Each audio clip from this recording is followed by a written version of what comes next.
কি বুঝাইতে চান আপনি? আখিরাত বোঝেন না, আপনি নামাজ বোঝেন না, আপনি আল্লাহর কোরআন বোঝেন না। কেন বুঝলেন না? আপনি বোঝেন না কোনটা? বাপ, হাত জোর করে অনুরোধ, দিন শিখতেই হবে আপনাকে। সবাই নিয়ম মাফিক মাদ্রাসার সবগুলো ক্লাস পড়া জরুরি না, কথা বোঝেন নাই। কিন্তু চলনসই আখিরাতে মুক্তি পাবেন এতটুকু দিন শিখা, এতটুকু সূরা কেরাত, দোয়া, কালাম, ওযু, নামাজ, হজ, যাকাত ঠিক করা, এটা জরুরি। এখানে খামখেয়ালি করলে তো আপনি ইউনিভার্সিটি পড়েন, কোনো আপত্তি নেই। একেবারে হিমালয় পর্বতের উচ্চতা পর্যন্ত যুবক, তোমার সার্টিফিকেট হোক, কোনো মানা নাই। তোমার সার্টিফিকেট পৃথিবীর সবচেয়ে বড় সার্টিফিকেট হোক, কোনো মানা নাই। আল্লাহ কোরআন পড়তে পারো না কেন? 16 বছরের মুসলমান সন্তান কিংবা বাপ কারো মনে পড়লো না আল্লাহর কোরআনের কথা? কি নাফরমান ওই বাপ, কি নাফরমান ওই সন্তান, যে বাপেরও কোনোদিন মনে পড়লো না আমি সন্তান, আমার মুসলমান, 16টা বছর আমি এই সন্তানের পিছনে কত লক্ষ কোটি টাকা খরচ করলাম, অথচ আমার সন্তান আল্লাহর কোরআন পড়তে পারে না। এই সন্তানও বলল না একটা বার, আমারে আপনি কি করাইলেন বাপ, আমি কেন আমার মালিকের কালাম পড়তে পারি না? বলেন, বলেন আমার কথা, ইনসাফ করে জবাব দেন, বিবেককে প্রশ্ন করেন। এই মাদ্রাসাগুলো চারদিকে হচ্ছে, আপনারা ভাইবেন না। আপনাদের এক সহজ হিসাব, আপনি বলবেন শুধু এত মাদ্রাসা হচ্ছে কেন? আপনি বলতে পারবেন শুধু এত মাদ্রাসার কি দরকার? আপনার দরকার না থাকুক, আর শাজিমের মালিকের দরকার, আসমানওয়ালার দরকার দেখে বানাইছে। যিনি তৌফিক দিছে তিনি বুঝাই তৌফিক দিছে। অতএব এটা জরুরি বিষয়, আগামীর দিন, আগামীর ইসলামের জন্য, আগামীর পৃথিবীর জন্য ইনশাআল্লাহ আমরাও আশাবাদী। মুসলমানের মহল্লাকে মহল্লায় এই পরিমাণ মাদ্রাসা আলহামদুলিল্লাহ হইছে যে এই সময়ে বাপ আমার হাত জোর করা অনুরোধ, হাতের নাগালে মাদ্রাসা, হাতের নাগালে কোরআন শিখার সহজ ব্যবস্থা। এই অবস্থায় যদি কোরআন অশুদ্ধ নিয়ে কবরে যান, আল্লাহর কসম আপনি আগের আমলের মানুষের চাইতে ফিটা বেশি গেলেন। আমার কথাটা আগে 10 গ্রাম মিল্লা হয়তো 100 মাইল দূরে মাদ্রাসা ছিল, সবাই হয়তো বলতে পারে আমার সুযোগ ছিল না, যাইতারি নাই। এখন কি করবেন? এখন কি বলবেন? এই রাস্তার থেকে ওই মাথা পর্যন্ত কয়টা মাদ্রাসা, রাস্তার দোনো পাশে। এখন আপনি কি বলবেন? এখন কোন যুক্তিতে এই 10 হাত পর্যন্ত গিয়েও 10টা সূরা ঠিক করতে পারলেন না? বলেন ভাই, কোনো জবাব দিতে পারে? আমরা বলি না স্কুল ছেড়ে দাও, বলি না কলেজ ছেড়ে দাও, একটু সময় বাইর করো, শুক্রবারে একটু সময় দাও, শনিবারে একটু সময় দাও, একটু সময় হোক না। আল্লাহর কোরআন সহজ, আল্লাহর কোরআন সহজ। আপনার ছেলেটাকে কোরআন থেকে কেন বঞ্চিত করলেন? আল্লাহ থেকে বঞ্চিত করে তারে সুখ দিবেন কেমনে? রাসূল থেকে বঞ্চিত করে তারে সুখ দিবেন কেমনে? এই বাপ, তার হাতে তুলে দিয়ে গেলেন তারে, তার হাতে। আপনি তো কবরে চলে যাবেন, আগামী সন্তানটাকে তার হাতে দিয়ে গেলেন। আগামীর পৃথিবী ঈমান আর কুফরের পৃথিবী। মনে রাখে, এই বাংলাদেশের শুধু 3-4টা দল নিয়ে হিসাব করলে হবে না। গ্লোবালাইজেশন এখন পৃথিবী, এই গ্রাম যেমন পৃথিবীর শেষ মাথা তেমন, একরকম হিসাব। এটার এই বিশ্বায়ন বলে, গ্লোবালাইজেশন বলে, অর্থাৎ সারা পৃথিবী এখন বিশ্বগ্রাম। গ্লোবালাইজেশন মানে কি? বিশ্বগ্রাম মানে সারা পৃথিবী এক গ্রাম, সারা পৃথিবী ফরিদপুর। তার মানে এখানে বসেই এখন সারা পৃথিবী একসাথে দেখা যায়, তাকানো যায়। এই জন্য সারা পৃথিবীর সাথে মিলাইলে সারা পৃথিবীতে মজলুমের বিজয় হচ্ছে, সারা পৃথিবীতে ইমানদারের বিজয় হচ্ছে, সারা পৃথিবীতে জালিম হেরে যাচ্ছে। বিশ্বাস করেন এটা, বিশ্বাস করেন। এই যে 8ই ডিসেম্বর সিরিয়াতে 54 বছরের স্বৈর শাসন, সিরিয়ায় ইসলামের গুরুত্বপূর্ণ একটি দেশ, সেখানে স্বৈর শাসক ফ্যাসিস্ট জুলুমবাজ 54টা বছর ধরে লক্ষ লক্ষ মুসলমানের উপরে জুলুম করেছে। যেই জালেম বাশার আল আসাদ কাটি গুটি লইয়া ভাগছে, পড়াইছে। এই 8ই ডিসেম্বর নতুন উইকেট পড়ছে, জানেন আপনারা? কি উইকেট পড়ছে এই বছর? 5ই আগস্ট 1 উইকেট পড়ছে, আর এই 8ই ডিসেম্বর আরেক উইকেট পড়ছে। উইকেট পড়বে, আরো উইকেট। 2024 সাল উইকেট পড়ার বছর। এই বছর বোলিং ভালো হয়েছে, এবছর বোলিং কড়া বোলিং হয়েছে। হ্যাঁ, কড়া বোলিং হয়েছে, 2 উইকেট পড়ে গেছে। আগামীর উইকেট নেতানিয়াহু। ইসরায়েল কুত্তা সব বলা যাবে ইনশাআল্লাহ। ইমানদারের বিজয় হবে ইনশাআল্লাহ। সারা পৃথিবীতে ইমানদারের বিজয়ের আহ্বান। ওই সমস্ত বালক, ওদের ওই সমস্ত ফালতু কথা, 130 কোটি না বেটা, তারা বেঈমান 230 কোটির ভয় দেখায়া ইমানদারকে এক চুলা সরাইতে পারবে না ইনশাআল্লাহ। 56,000 বর্গ মাইলের এই জমিন আমার দেশের লক্ষ কোটি ইমানদার যুবক কলিজার শেষ ফোঁটা রক্ত দিয়ে রক্ষা করবে ইনশাআল্লাহ। আমরা 130 কোটি ভয় পাই না। কি বলেন? ভয় পাই না আমরা? আমাদের একজন আরেকটা 130 কোটি তুই রাখ বেঈমান, আমাদের একজন, আগেও ছিল একজন, এখনো একজন, আগামীতে একজন, তিনি আল্লাহ। তিনি কে? 130 কোটির মোকাবেলায় এই হিন্দু ভারতের বেঈমান, তাদের মোকাবেলায় এক মালিকে যথেষ্ট। আলু দিবে না, পেঁয়াজ দিবেন, হাতের আব্বার পেঁয়াজ, মোদির আব্বার পেঁয়াজ। হ্যাঁ, তোর বাবা পেঁয়াজ বেঈমান, আলু দিবি না, পেঁয়াজ দিবি না, তোর বাবা খাওয়ায় পেঁয়াজ দিবে, তার বাবা পেঁয়াজ নাইবি না। তাদেরকে 130 কোটি বেঈমানকে যে চাল ডাল আলু পেঁয়াজ চিনি খাওয়ায়, তিনি তো আমার আল্লাহ বেটা। তোদের কি বেটা? তোদের মুক্তি ছাড়া আছে কি? আল্লাহ যিনি তাদেরকে খাওয়ায় তিনি আমার আল্লাহ না? তো আমার আল্লাহ তোরে খাওয়ায়, তুই আমার দমক দেস। এই বেকুব মন্দাসায় গিয়া কই নেই বলে কি? এর জন্য বন্ধু আমার, আমি অনুরোধ করলাম, চারিদিকে নওজোয়ান, ইমানের বিজয়, কালেমার বিজয়, ইনশাআল্লাহ বাংলাদেশেও কালেমার বিজয় হবে ইনশাআল্লাহ। এই জমিনের হকের পতাকা উড়বে, কালেমার পতাকা উড়বে ইনশাআল্লাহ। কোন সময় আমি থাকি বা না থাকি, এটা কোনো দেখার বিষয়, এটা কোনো দেখার বিষয় না। নবী সাল্লাল্লাহু আলাইহি ওয়াসাল্লাম বলেন যে আল্লাহর কসম, তোমার দ্বারা একজন ব্যক্তি আল্লাহর পথ পাওয়া গোটা আরবের সমস্ত দামি উট তোমাকে হাদিয়া দেওয়ার চাইতে উত্তম।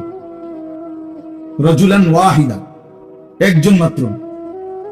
তাহলে এর দ্বারা বোঝা গেল একজন মানুষের পরিবর্তনের আশাতেও বলা উচিত, চেষ্টা করা উচিত যে হোক আমার জিন্দেগির মেহনত দ্বারা আল্লাহর একজন বান্দাই আল্লাহর পথে ফিরছে।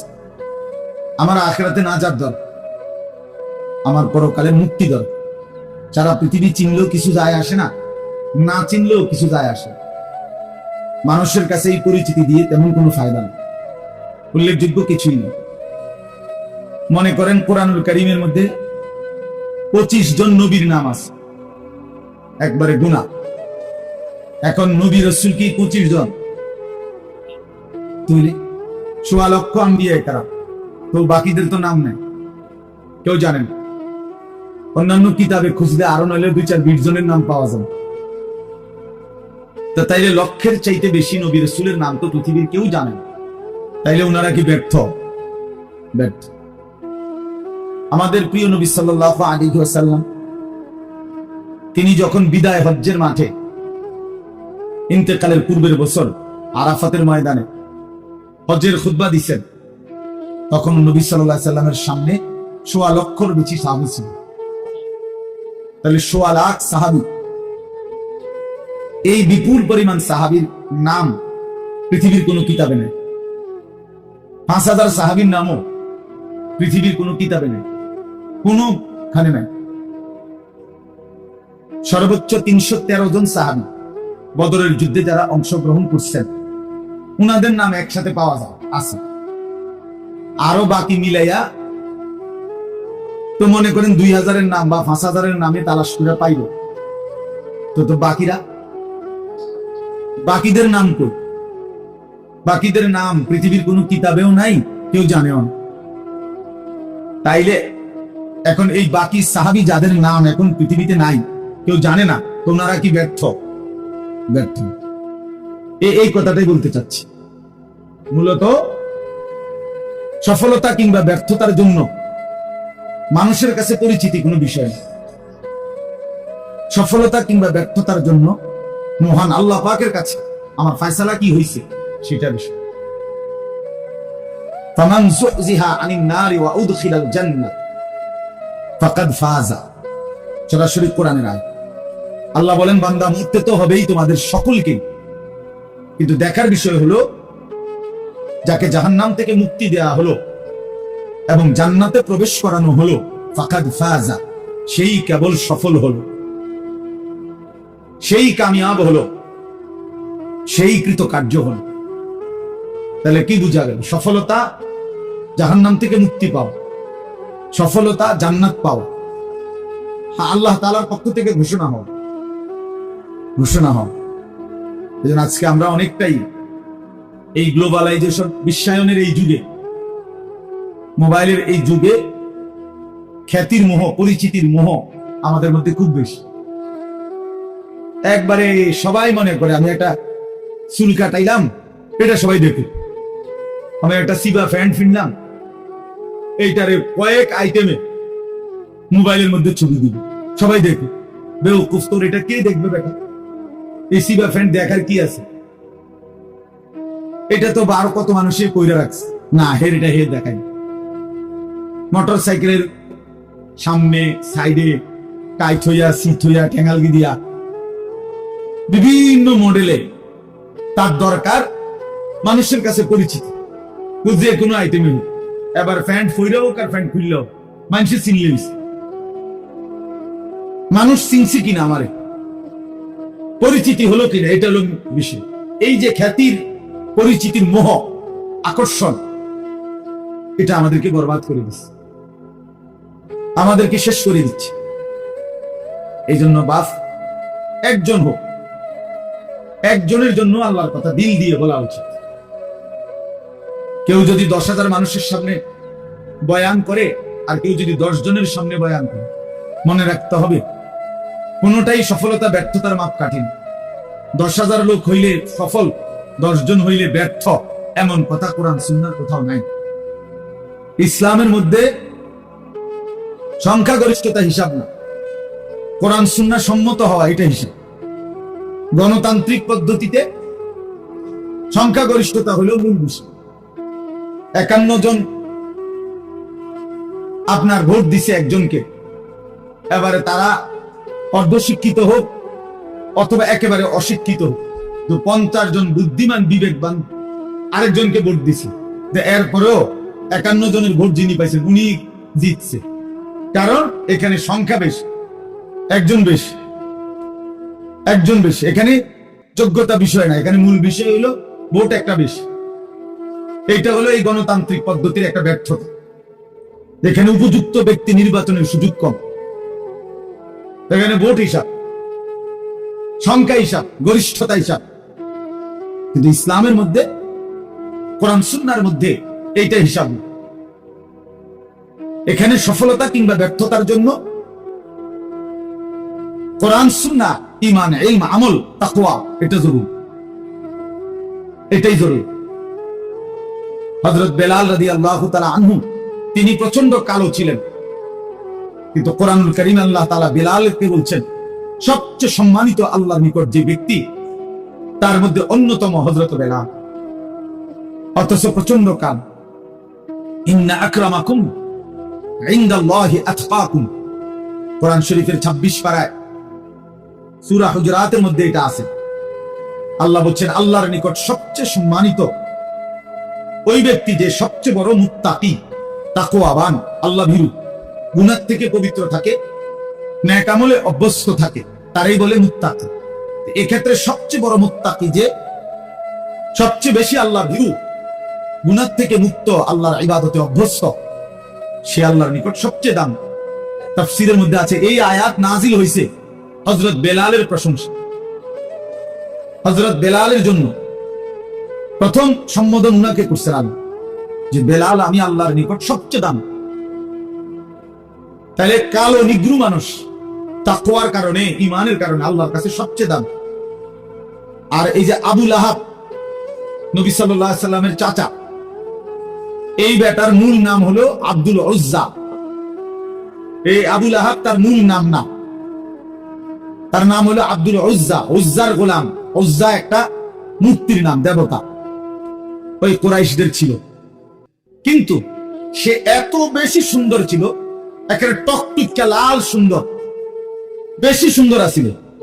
এই জন্য লোকেরা তাকে বলতো আবু লাহাব, একেবারে লালের বাপ, সুন্দরের বাপ, সুন্দরের আব্বা। কিন্তু সে হলো চিরনিকৃষ্ট জাহান্নাম। তাহলে চেহারায় তো সবচেয়ে সুন্দর, কিন্তু পরিণতি তো জাহান্নাম, নিকৃষ্ট। চেহারায় তো একদম কালো বেলাল, কিন্তু পরিণতি তো আল্লাহর কাছে সর্বোচ্চ দাম। তাহলে কি বোঝা গেল? এখানে বাহ্যিক এটা বিষয় না, ঈমান, ইলম, তাকওয়া এটা মূল বিষয়। তা আমার আপনাদের কাছে বলার উদ্দেশ্য হলো, সব সময় এটা মনে রাখবেন, আল্লাহর কথা, কোরআন সুন্নাহর কথার প্রতি মনোযোগী হবে। তিনি যেই বলুন, আপনার মসজিদের ইমাম, ওনারে কেউ না চিনুন, শুধু আপনারা কয়েকজনে চিনেন, আলহামদুলিল্লাহ, ওনার কথাই মনোযোগ দিয়ে শুনেন। উনি মুরব্বী, বয়স্ক আলেম, তো ওনার কথাই মনোযোগ দিয়ে শুনেন। উলামায়ে কেরাম, তার পরিচিতি কম হোক, আপনি তার কথা শুনেন, আল্লাহর কথা, তাইলে বোঝা যাবে আপনি আসলে আল্লাহর কোরআনের প্রতি আগ্রহী। আর নাই তো উনারে এখন সবাই চিনে, উনি আইলে আমি দাম, উনি ওয়াজ করলে আমি শুনবো, তাইলে তো এটা ব্যক্তির মোহ হইল, নির্ধারিত ব্যক্তির মোহ হইল। আল্লাহর কোরআনের প্রতি আমি ফিরলাম কোথায়? এই জন্য এটা খেয়াল করা, নিজ মহল্লার উলামায়ে কেরাম, নিজ মসজিদের ইমাম সাহেবের বয়ান, উলামায়ে কেরামের প্রত্যেকের নসিহত দিল দিয়ে শোনা উচিত। দুই লাইনের কথার মধ্যে হয়তো আমার জিন্দেগির বহুত বড় খোরাক আছে, সবক আছে। এক শব্দের মধ্যে ইসলামের ইতিহাসে আমরা কিতাবে পড়ছি, এমন বহু ব্যক্তি ছিল যারা নবী সাল্লাল্লাহু আলাইহি সাল্লামের হাদিস এক লাইন শুনা অন্ধকার জীবন ছেড়ে আলোর পথে চলে আসছে। আল্লাহর কোরআনের একটি আয়াত শুনে এমন অসংখ্য মনীষীর জীবনে আছে যারা জীবন বদলায় ফেলছে, জীবন বদলায় ফেলছে। একজন বিখ্যাত মুহাদ্দিস আলেম ছিলেন মুহাম্মদ ইবনে মাসলামা আল কানাবী রাহমাতুল্লাহি আলাইহি, অনেক বড় মুহাদ্দিস। তো উনি বাজারের মধ্যে সন্ত্রাসী, বাজারে সাদাবাজি করতেন, উগ্র ছিল, বখাটে ছিলেন, বন্ধু বান্ধব নিয়ে নেশা করতেন, আড্ডা দিতেন এবং বাজারে উচ্ছৃঙ্খল আচরণ করতেন। একদিন ওই বাজারের পাশ দিয়ে একজন বড় মুহাদ্দিস আলেম যাইতেছিলেন, ইনি তারে টিটকারি করিয়া বলছে, এই হুজুর খারাপ, চাই আপনি কি হাদিস জানেন বলেন দেখি, একটা হাদিস বলেন। তো এইটা বলাতে ওই আলেম ইমাম শুবা রাহমাতুল্লাহি আলাইহি উনি নিয়ত করলেন মনে মনে যে আল্লাহ, তোমার বান্দাকে দেখেই বোঝা যাইতেছে উচ্ছৃঙ্খল, বখাটে, কিন্তু শুনতে তো চাইছে আপনার বন্ধুর হাদিস, টিটকারি করে মস্কারি করেই বলুক, হাদিস তো শুনতে চাইছে, আমি একটা হাদিস বলি, আপনি বরকত দিয়ে। এই কথা বলে বলছে, যুবক শোনো, নবী সাল্লাল্লাহু আলাইহি ওয়াসাল্লাম বলছেন, ইযা লাম তাস্তাহি ফাসনা মা শিতা, যখন কারো লজ্জা নাই, শরম নাই, তো এবার তুমি যা ইচ্ছা তাই করো। যার হায়া নাই, যার শরম নাই, সে যা ইচ্ছা তাই করো। নবী সাল্লাল্লাহু আলাইহি ওয়াসাল্লাম বললেন, আমি জানি, যা তোর যা মন চায় তাই করো, যেহেতু তোমার কোনো লজ্জাই নেই, হায়াই নাই, শরমই নাই। এইটা রাসূলুল্লাহ সাল্লাল্লাহু আলাইহি ওয়াসাল্লামের হাদিস। এই কথা বলে তিনি চলে গেলেন। এই যুবক মুহাম্মদ ইবনে মাসলামা ওইখানে বসে রইলেন। তো সাথের বন্ধুরা বললেন, উস্তাদ উঠতেন না, চলেন। বুঝছে না, তোমরা কি বুঝছো বন্ধু, এই হাদিস তো নবী সাল্লাল্লাহু আলাইহি সাল্লাম আমার জন্য বলছে, আমি তো লজ্জা নাই, শরম নাই, যার ফলে যা মন চায় তাই করি, অন্যায় করি, নাফরমানি করি, বখাটেপনা করি, মানুষের উপরে জুলুম করি, জবরদস্তি করি, কাজে আমার কোনো চরিত্র নাই, আমার কোনো হায়া নাই, এই জন্যই তো আমি যা ইচ্ছা তাই করি। তো রাসূল সাল্লাল্লাহু আলাইহি সাল্লাম তো এই তিরস্কার আমারে করছেন, যাও ছেড়ে দিলাম অন্ধকারী রাস্তা। এই এক কথার উপরে পরবর্তীতে উনার কাছে গেছেন ওই ইমাম শুবা, ওই যিনি বলছিল হাদিস, উনার কাছে গিয়ে উনার ছাত্র হয়ে হাদিস শিখে ওই জামানার সর্বশ্রেষ্ঠ মুহাদ্দিস। এই এক কথায় জিন্দেগি বদলে গেছে, এক হাদিস জীবন পাল্টায় গেছে।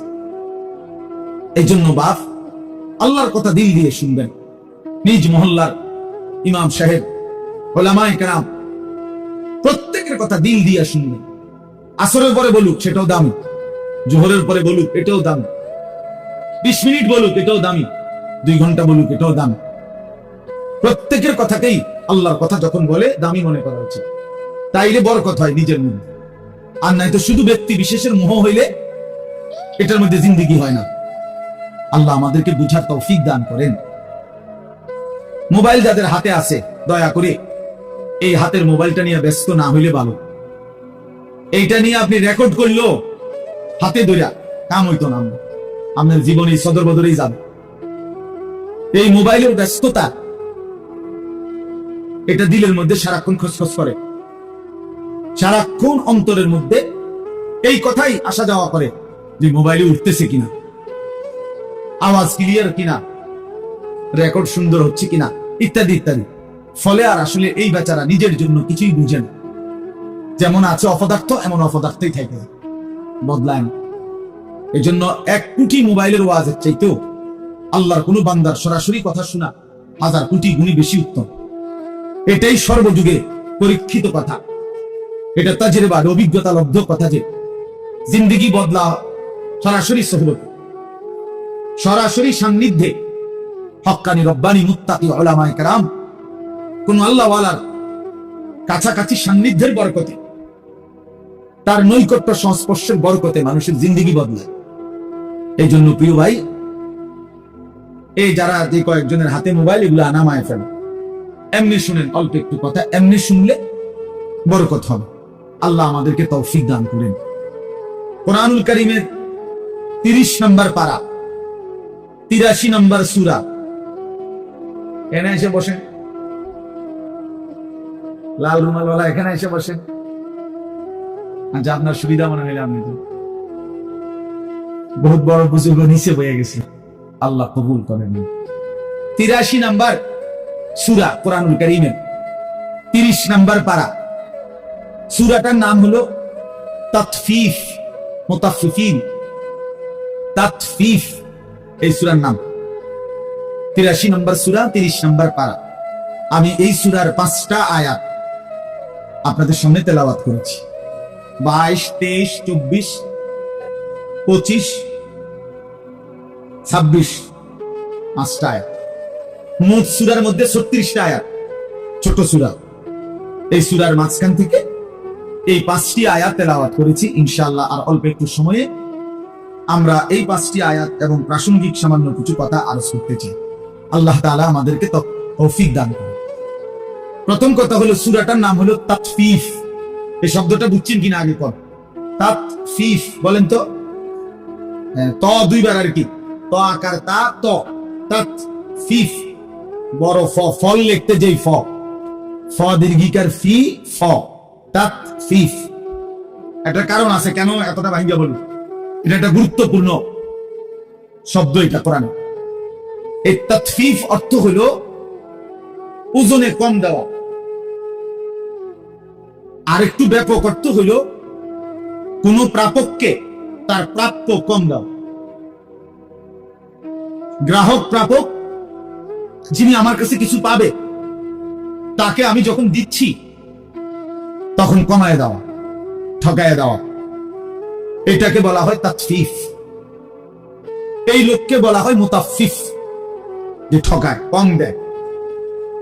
কোরআনুল কারীমের এই সূরার মধ্যে আল্লাহ তাআলা এই কথা স্পষ্ট প্রথম আয়াতে বলছেন, ওয়াইলুল লিল মুতাফফিফিন। এই প্রাপককে তার প্রাপ্য যে কম দেয়, ঠকায়, ওজনে কম দেয়, পরিমাপে কম দেয়, আল্লাহ বলেন তার জন্য জাহান্নাম, তার জন্য জাহান্নাম।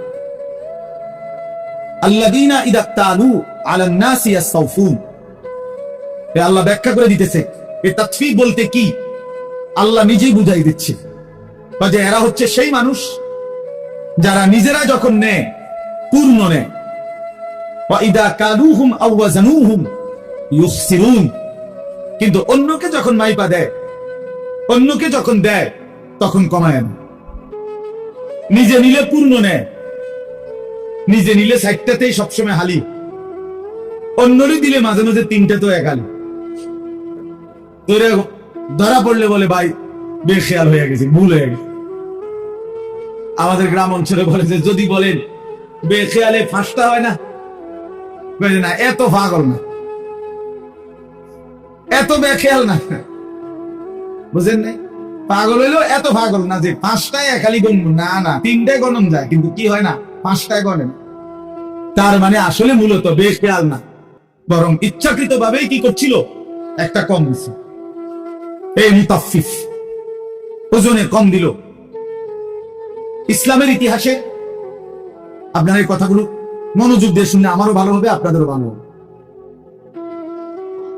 ইসলামের ইতিহাসে আল্লাহ তাআলা কতগুলো জাতিকে পৃথিবীর ইতিহাসে চূড়ান্ত আযাব দিয়ে একেবারে পুরা কওম, পুরা জাতি ধ্বংস করে দিছে। অবাধ্য জাতি পৃথিবীর ইতিহাসে এরকম উল্লেখযোগ্য কিছু জাতি আছে, কোরআন শরীফে আছে। বিশেষ করে যেমন নূহ আলাইহিস সালামের কওম, যাদেরকে আল্লাহ তাআলা পানিতে ডুবাইয়া একবারে পুরা কওম শেষ করে দিছে। হযরত হুদ আলাইহিস সালামের কওম, কওমে আদ, এদেরকে আল্লাহ তাআলা ঝড়ো বাতাস দিয়ে পুরা জাতিকে ধ্বংস করে দিছে। হযরত লূত আলাইহিস সালামের কওম, সম্প্রদায়, এদেরকে আল্লাহ তাআলা জমিন উল্টায়া জিন্দা মাটির নিচে, সাতবক জমিনের নিচে ফেলে আশ্রয় শেষ করে দিছে পুরা জাতি। হযরত সালেহ আলাইহিস সালাম, কওমে সামুদ, আল্লাহ তাআলা এদেরকে, এই নবীর জাতিকে ফেরেশতার বিকট চিৎকার দিয়ে, মানে একজন ফেরেশতা ফজরের ওয়াক্তে আসছে ওই কওমের উপরে, এসে একটা চিৎকার মারছে, একটা চিল্লানি দিছে ফেরেশতা, একটা বিকট আওয়াজ, এক আওয়াজে পুরা কওম একেবারে কোলের বাচ্চা, পেটের বাচ্চা, জোয়ান বুড়া উপর হইয়া কইরা এই ঘুমন্ত অবস্থায় জীবনের পরে শেষ হয়েছে। কোরআন শরীফ আছে। আরেকটা জাতি উল্লেখযোগ্য, শুআয়ব আলাইহিস সালামের কওম। শুআয়ব আলাইহিস সালাম হযরত মূসা আলাইহিস সালামের শ্বশুর। এই শুআয়ব আলাইহিস সালামের জাতিও অবাধ্য ছিল। আল্লাহ তাআলা এদেরকেও ফেরেশতার বিকট চিৎকার দিয়ে ধ্বংস করে দিছে পুরা কওম। এখন আমি কি বলতে চাই? আমি বলতে চাই এই প্রত্যেকটি অবাধ্য জাতির চূড়ান্ত এই ধ্বংস যে আল্লাহ করে দিল, এই প্রত্যেকটি অবাধ্য জাতির একটা বড় অপরাধ ছিল বিশেষ। অন্যান্য অপরাধ তো ছিলই, কিন্তু বড়সড় একটা বিশেষ বিশেষ পাপ ছিল। এর মধ্যে একটি জাতি যাদের নাম বললাম, শুআয়ব আলাইহিস সালামের কওম, কওমে শুআয়ব। নবী শুআয়ব আলাইহিস সালামের কওম আল্লাহ তাআলা ফেরেশতার এই বিকট ধ্বনি দিয়ে ধ্বংস করে দিয়েছেন। এদের সবচেয়ে বড় অপরাধ ছিল, পাপ ছিল, এরা ওজনে কম। এইটা